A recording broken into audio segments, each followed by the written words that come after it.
UFC 331 has just been announced. The full bout list has been released from the UFC, and this is crazy.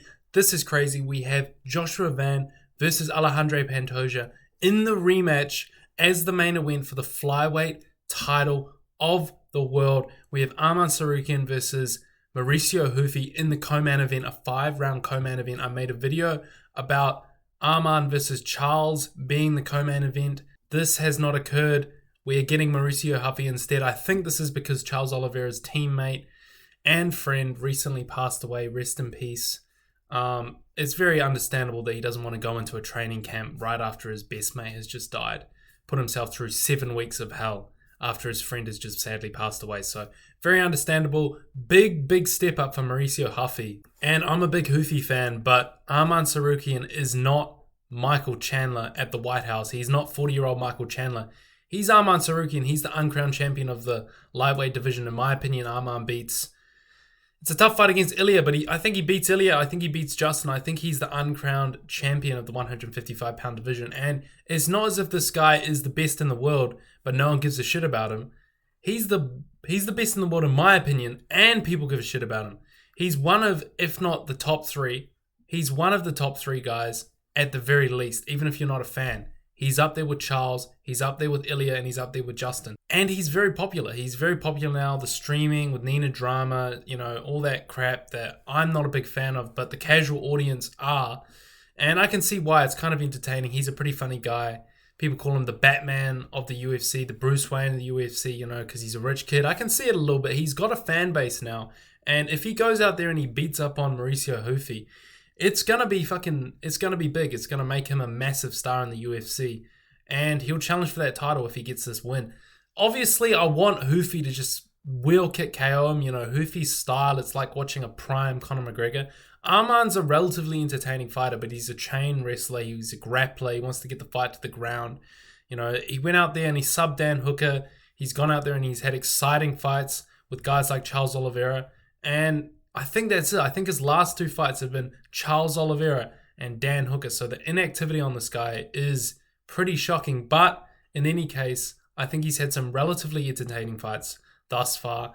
And him versus Ruffy should be good, but I think he's just going to smudge Ruffy against the cage, take him down and maybe get a late submission or a 50-45 decision. Because we saw Ruffy get subbed by BSD, and since then we've really only seen him against strikers. He hasn't had the threat of the takedown, even against Michael Chandler. Chandler tried to shoot, but it's 40-year-old, unathletic, at this point in his career, Michael Chandler. Of course he's not going to get the takedown. Ruffy's not really been challenged with a grappler thus far. And when he did, he got subbed by BSD, and that's not a loss that has aged particularly well. So big step up for Ruffy. I don't really see him getting the victory, but if he does, that will be major. And I've talked about the co-main event. I need to talk a little bit about the main event.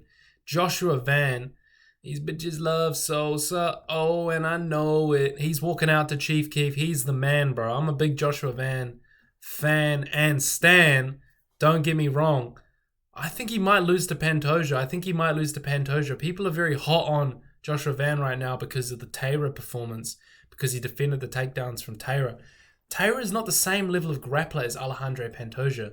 But the thing that gives me hope that Van is going to take this is he's improving. He's young. Pantoja's coming off a pretty devastating injury, and he's aging. He's an aging fighter, and he's aging out of his prime. We see guys in the UFC age overnight. We truly do. And that might be the case. So I think if you're live betting, just look for how Pantoja is in there. If the athleticism has gone, if he has aged, if he's not as quick and fast as he once was, especially on those takedown entries, I think it's a very winnable fight for Joshua Van. But I think prime for prime, that's a terrible matchup for Joshua Van, but he is one of the best strikers in the division. It's just that he doesn't have that much power. And to beat a guy like Pantoja, you really need to put him out because he's got an iron chin. And he's just going to come for you relentlessly. His cardio is crazy.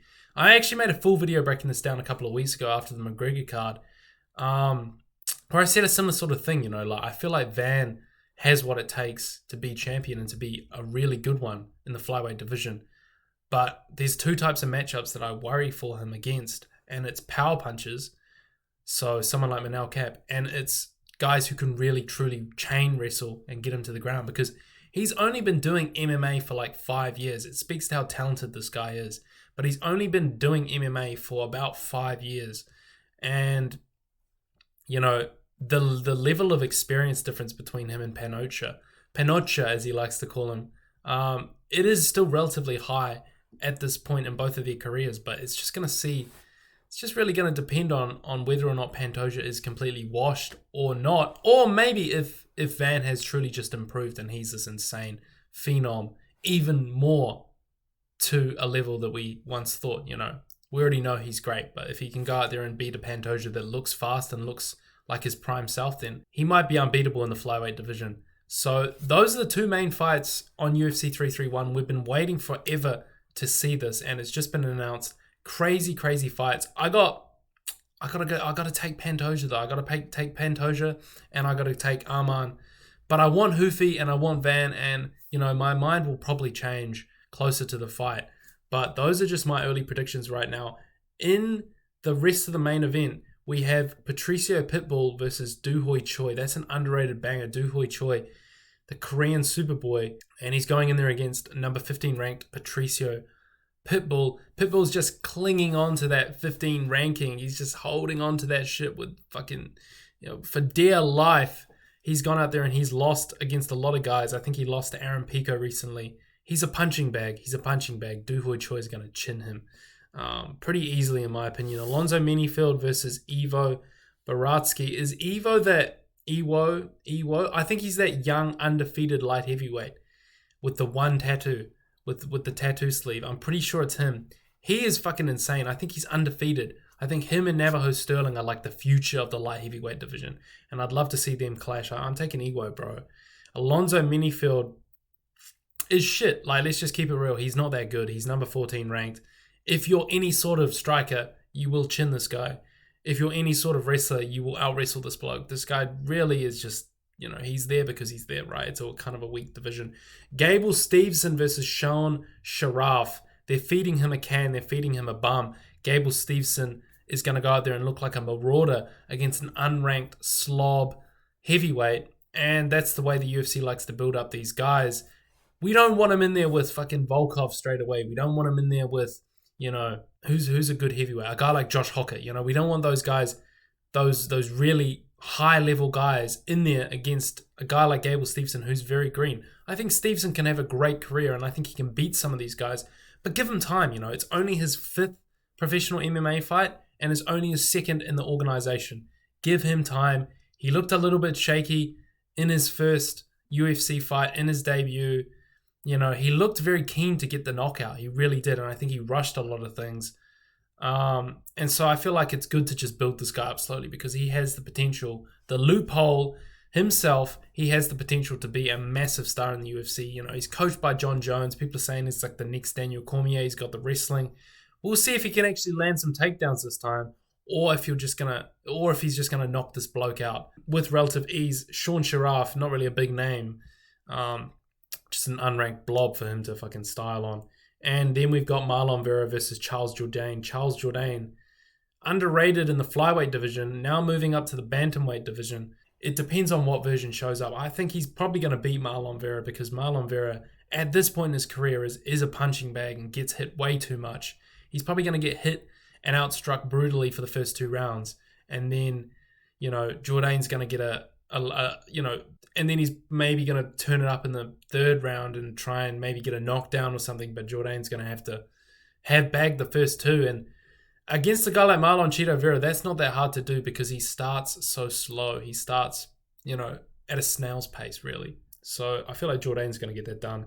There's nothing really interesting on the prelims except for a guy like Taito Ivasa. That's interesting, versus Robelis Despain. That's very interesting. Taito Ivasa on a 70-fight losing streak at this point in his career against Robelis Despain. I remember seeing Robelis Despain on MVP, and then before then he was on the UFC. Big star, big potential, massive guy. If this guy had wrestling, I think he'd be he'd have 10 defenses at the heavyweight division right now. His striking is crazy, but I just don't think he can wrestle very well. He's coming out of Cuba, he didn't start wrestling until very late, but he's got the striking, he's got the taekwondo.